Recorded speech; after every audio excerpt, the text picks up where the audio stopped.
ભરૂચના સિનિયર સાંસદ મનસુખભાઈ વસાવા દ્વારા આજે ભાજપ સરકારના ગૃહમંત્રી હર્ષભાઈ સંઘવીને એક પત્ર લખીને વિનંતી કરવામાં આવી છે કે નર્મદા જિલ્લામાંથી અનેક ગાડીઓ ભરીને દારૂ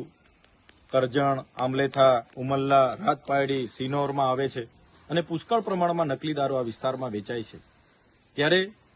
મોડે મોડે પણ મનસુખભાઈ વસાવા જાગ્યા છે ત્યારે આનંદ થાય છે। અમે અનેકવાર ભરૂચ, નર્મદા, છોટાઉદેપુર, દાહોદ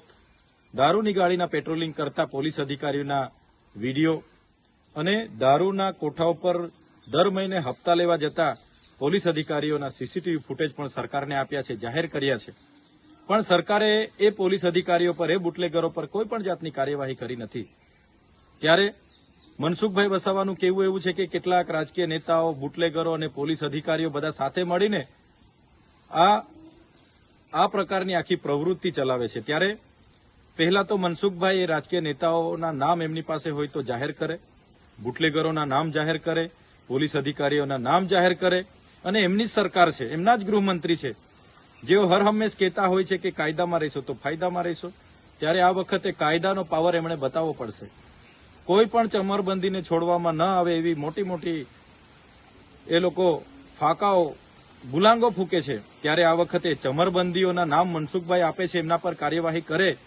એવી અમારી પ્રબળ માંગ છે। સાથે સાથે મનસુખભાઈ વસાવાને એ પણ હું યાદ દેવડાવી દેમ કે આ વિસ્તારોમાં હમણાં જે ચૂંટણીઓ હતી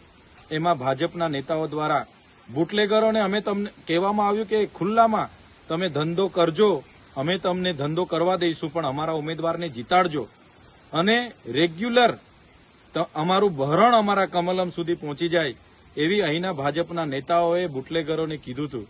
ત્યારે અમારી લાગણી ને માગણી છે, ગુજરાતની જનતાની માગણી છે કે મનસુખભાઈ વસાવા પર જેટલા પણ રાજકીય નેતાઓ, જેટલા પણ બુટલેગરો, પોલીસ અધિકારીઓ જે આ પ્રકારના ધંધાઓ કરે છે એમના નામ હોય તો જાહેર કરે અને એમની સરકારમાં